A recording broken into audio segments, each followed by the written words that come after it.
So I just finished watching a movie called The Menu. Um,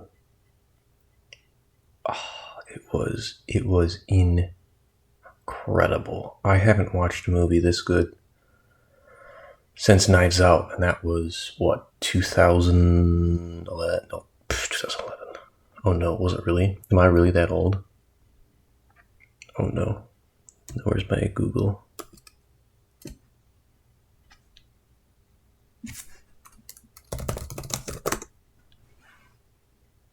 Okay, whew, it's not that old. It's 2019. What was I thinking of? Anyways, I haven't watched a movie this good since 2019. Oh my goodness.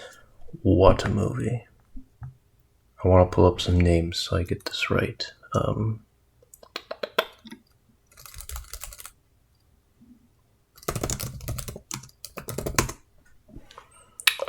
This is in 2022. So this was last year, I guess. Okay, this was last year.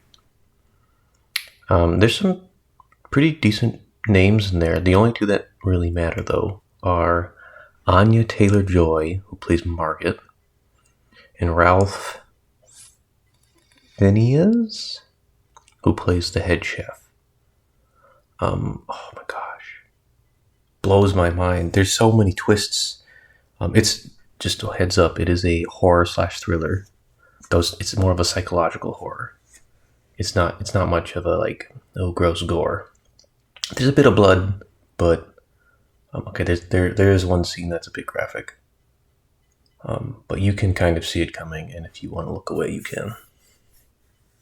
And it doesn't linger on that scene. Actually, no, there's two scenes, but both times you can see them coming, and you can always look away, and they do not linger on either of those scenes, which I appreciate. It is rated R, also, for obvious reasons. There's a bit of death in the movie. Anyways, oh my gosh, it's so good. So you could talk about how the movie is kind of like a reflection of how people lose their drive, their passion for a product, right? For doing something. In this case, it would be the head chef's passion for cooking. Whatever. There's a bunch of stuff that you can draw from that, but I think the best reflection, the best what's the word?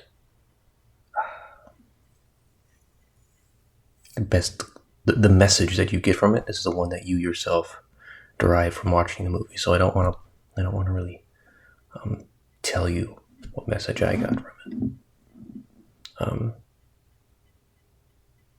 But the writing, the dialogue, oh my gosh! Once again, the dialogue is. I haven't seen this good of dialogue since Knives Out. There's a lot of moments where the chef is saying one thing, but he's implying another thing. You know, like kind of that double speak kind of thing. And there's this scene. It's right at the end of the movie between the main actress and the main actor.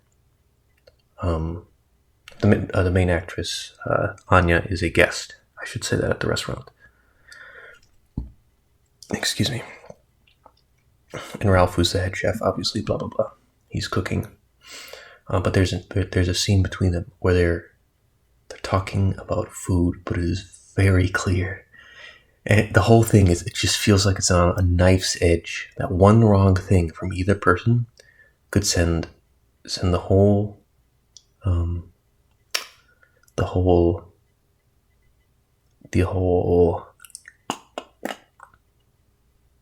display experience. You know how at fancy restaurants they try to sell you an experience, right? Or a God, I can't think of the word right now. Experience works. We'll just say experience. They try to sell you an experience. And the chef has prepared this wonderful menu. It has a lot of you have to think about it while you eat it. There's a lot of hidden meanings, and he gives a story behind each course. It's really cool.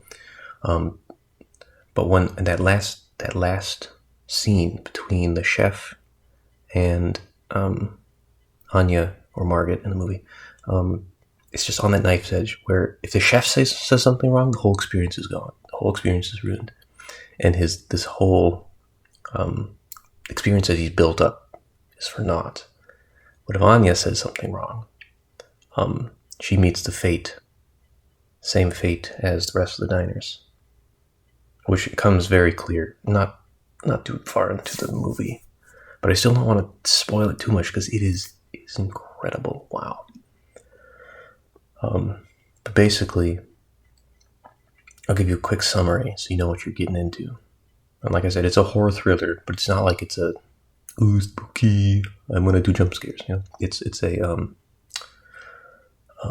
damn you society for driving me to insanity kind of thing. Like that's the chef's perspective. Anyways, so he invites a bunch of people to the restaurant, and people that he hates. He invites like the casual business spenders. He invites an actor who's lost his passion, kind of like him, right? He invites a food critic who's ruined some of his friends and other reputable restaurants. He invites the what should I call him? I kind of want to call him the nerd, or the bright-eyed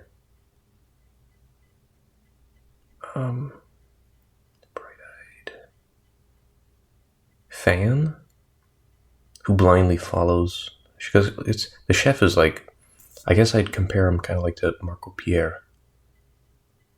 Is that how you say it? White? Marco White? Mikey Pierre White? That guy? Here, I'm gonna look it up just to make sure I'm saying it right.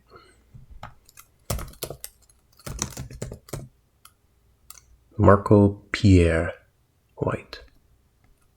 Pierre. I think it's Pierre. I'm not good with words that have too many vowels in them. Basically, this guy was Gordon Ramsay's tutor. He's an excellent chef. He's been compared to like the godfather of chefs. And he's honestly a nice guy. He's very dramatic like Gordon, but he's a good guy. He's on TV a bunch too. Go look him up. Anyways, what was I talking about? The groups of people. So he invites a bunch, like groups of people who he just despises, and then as he's feeding them, he's kind of mocking them, making fun of them, and peeling them back and exposing them, and just dumping all of his hate and vitriol on these people. And here's part of the movie where it's like you really get to draw your own inferences and your own takeaways from it, because I understand where he's coming from. I really do. I understand all the hate, all the anger, all the passion-sucking masses that has caused him just to become so stoic. I get it. But of course, taking it out on people the way he does, very extreme. But makes for great drama. Holy cow. The whole movie's very solid. It builds and builds and builds this tension, and you can just feel it. I didn't notice it until that one scene where the chef and Anya's going back and forth. But my shoulders were forward, my whole chest muscles were clenched, and my hands were in fists. I was enjoying it so much. It was good. And then once it slipped, once she won the battle of wits, conversation, whatever, all tension drained away, and you could see it in the other guests and in the chef. And in the final meal, it felt like, or the final course, which was obviously dessert, it just felt like resolution. And then the movie ends. God, it was good. Holy cow. I am going to be needing to recommend this movie to all my friends. I also need to do a Gush on Knives Out.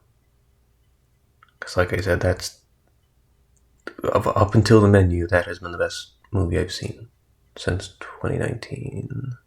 Well, it's in 2019. I don't know what was the one before that. I honestly don't really watch much movies. Anyways, check out the menu, please. It is worth your while. It is only an hour and 46 minutes too. It's not too long. Yes, yes, yes.